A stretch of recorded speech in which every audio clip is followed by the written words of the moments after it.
歡迎大家嚟到靈修分享。今日同大家分享嘅經文係約翰福音第8章31至36節，主題係真理必叫你們得自由。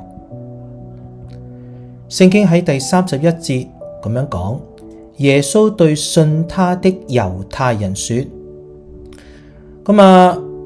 點解無啦啦耶穌對信佢嘅猶太人有好多嘢要繼續講落去呢？咁呢度特別係指緊信佢嘅猶太人，唔係講緊嗰班唔信耶穌嘅法利賽人、祭司、文士或者其他嘅百姓，係特別針對嗰啲自以為認信咗耶穌基督嘅猶太人。耶穌有以下一番嘅說話，要鞏固佢哋嘅信仰，或者堅固佢哋嘅信仰，能夠讓佢哋知道真真正正信耶穌有乜嘢信仰嘅益處。咁呢班猶太人點解會信耶穌呢？上文就話到，當耶穌表達自己就係嗰位基督我是嘅時候呢，有好多人唔明白。主耶穌話，直到我被舉起嚟嘅時候，人就信我是啦。耶穌講咗呢啲說話之後，有好多人就對於佢嘅說話深信不疑。所以喺上一段經文就記載，有好多猶太人信咗耶穌，就係聖經所預言嘅基督。正因為咁嘅緣故，耶穌就繼續向佢哋講說話，特別係對信咗佢嘅猶太人咁講，你們若常常遵守我的道，就真是我的門徒。言下之意，耶穌想嗰班信耶穌嘅猶太人知道，你哋要成為耶穌真正嘅門徒。點樣睇得出你哋嘅信心係真實？你哋係真係咁跟隨耶穌嘅呢？主耶穌話，常常遵守我的道。你聽咗我嘅教訓，存喺心裏面，又會去遵行嘅。唔單止遵行噃，而且係常常咁遵行。呢個就係耶穌對於嗰班信佢嘅猶太人語重心長嘅論述。你哋要常常遵守我嘅道。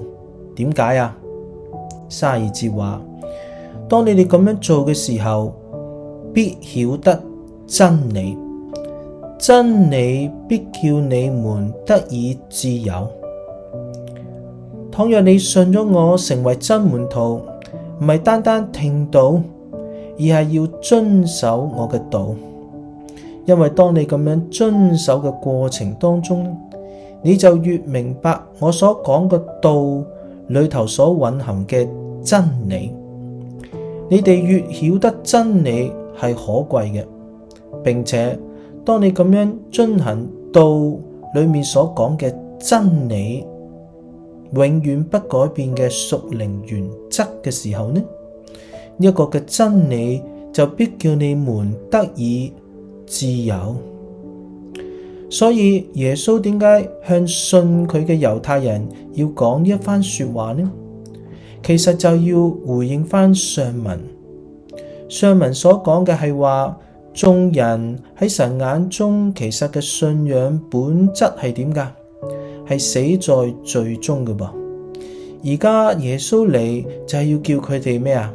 從死喺罪中成為一個得真自由嘅人。咁真正得自由嘅人，唔喺死在罪中嘅生活係點㗎？就係常常遵守主嘅道，真理就顯明出佢哋按神嘅心意而活，就唔再死在罪中，而係得到真自由。而呢種真自由係按着真理去顯明出嚟嘅。當耶穌講咗呢番說話嘅時候，好多猶太人明定唔明呢？33節話，他們回答說，我們是亞伯拉罕的後裔，從來沒有作過誰的奴僕，你怎麼說你們必得自由呢？言下之意，佢哋認為耶穌所講嘅自由係同乜嘢有關係㗎？就係做過邊一個嘅奴僕。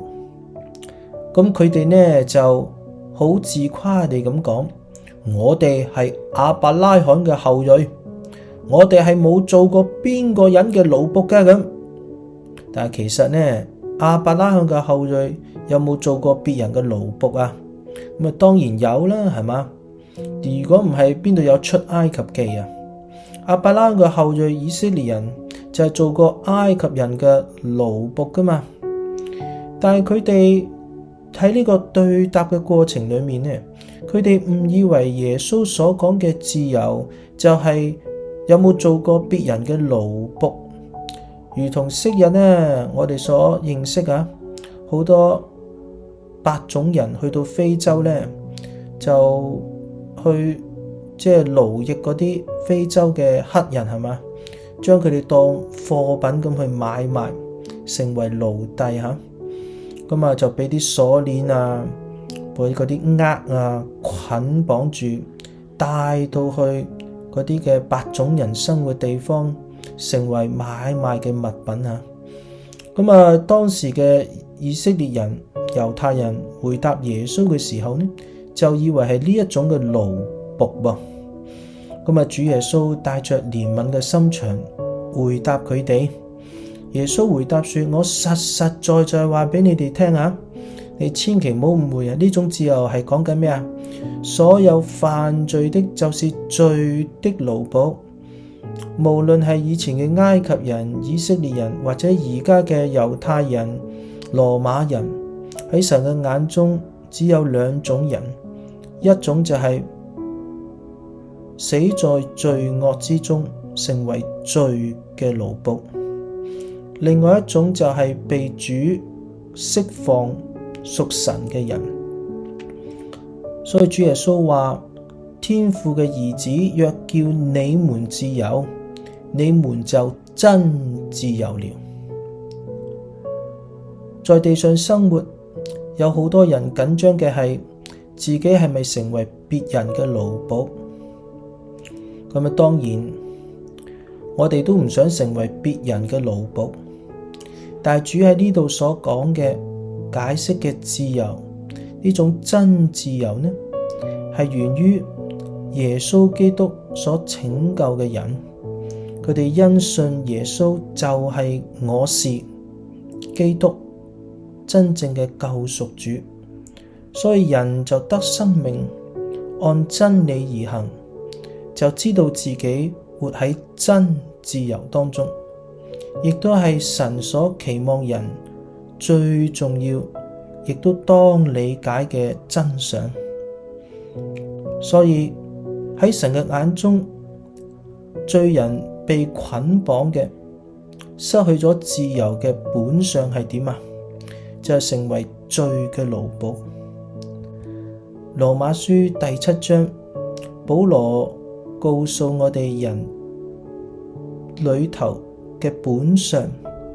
當人認知自己明明想行善啦，但係惡就出咗嚟，而且呢個惡嘅能力常常勝過善嘅能力，就將自己擄去，就作出種種敗壞嘅事。保羅話，當我自己認識自己生命嘅本相嘅時候，人對於自己生命本質嘅認識之後呢，保羅就替所有人將呢種內心嘅痛苦講咗出嚟。我真是苦啊！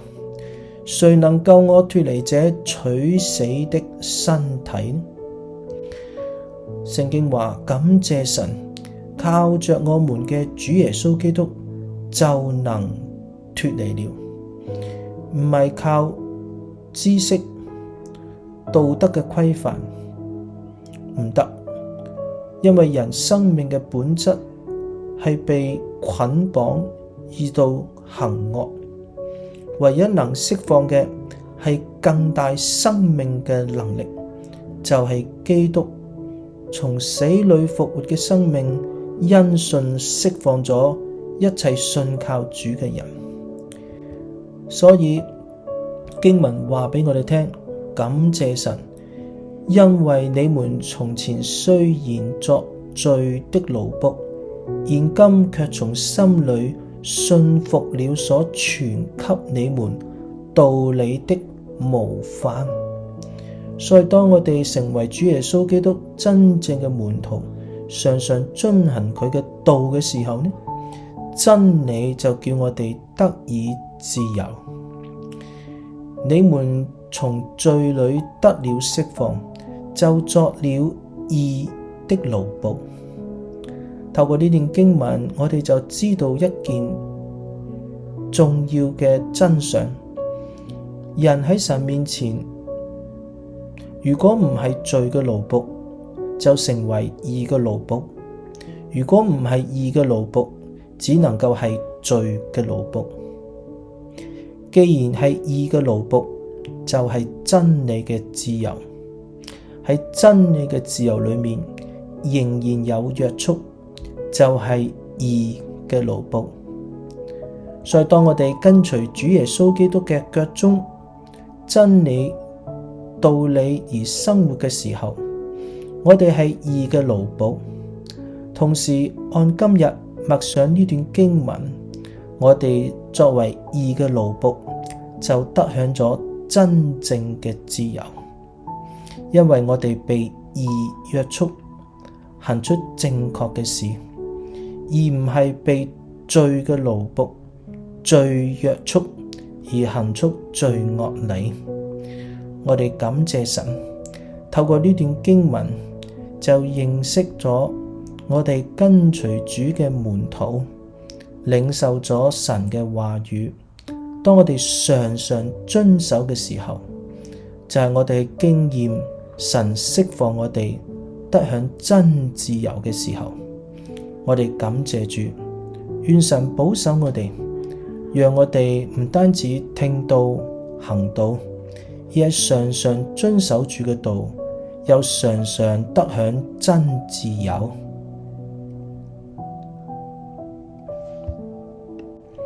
我哋一齊按照今日所明白嘅經文，同心向天上嘅父祈禱啊！親愛天父，感謝你，因為透過真理，我哋明白乜嘢叫做真自由。我哋感謝你，因為我哋原先像世人一樣，唔想成為別人嘅奴僕。我哋以為成為人權下嘅奴僕就係失去自由。感謝你，你將天上嘅道理賜俾世人，以到知道無論係自主的、為奴的，如果大家都喺罪惡之中生活，就為罪嘅奴僕。所以主降世，為要拯救自主的、為奴的，都脫離罪惡嘅捆綁。呢個就係主降世為人，要拯救罪人嘅真相。我哋感謝天父，讓我哋曉得，當我哋按神嘅教導，常常遵行主嘅道嘅時候，就認識主話語裏面嘅真理，而真理亦都叫我哋曉得乜嘢叫做真自由，並且享受到真自由，唔會再像昔日一樣過嗰啲放縱情慾嘅生活。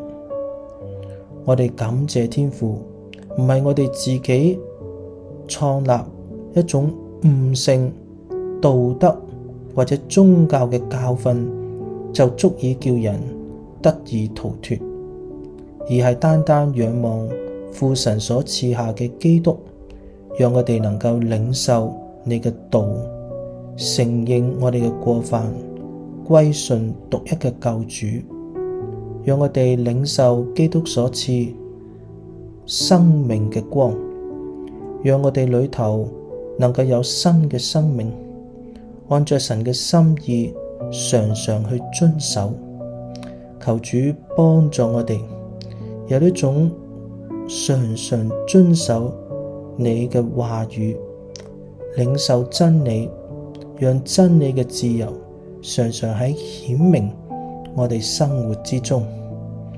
我哋要將榮耀歸俾你，因為人生命嘅本質如何從罪惡捆綁、罪嘅奴僕成為義嘅奴僕，得享真自由，呢一切寶貴嘅真理賜俾每一個信靠你屬神嘅兒女。我哋感謝你，感謝你在基督裏將呢份真自由嘅道理、生命同埋嗰份祝福大大嘅賜俾每一個信靠你嘅人。所以我哋要喺禱告當中將至高嘅榮耀、敬拜與讚美歸俾你。願你嘅靈常常將真理顯明我哋心中，以到我哋知道我哋所追求嘅係與我哋有益嘅。我哋要咁樣感謝讚美你。願神切切嘅保守我哋，直到見你面嘅日子。我哋將自己咁樣恭敬交託，奉耶穌基督得勝名字，阿門。今日靈修分享就到呢一度啦，下次再見啦，拜拜。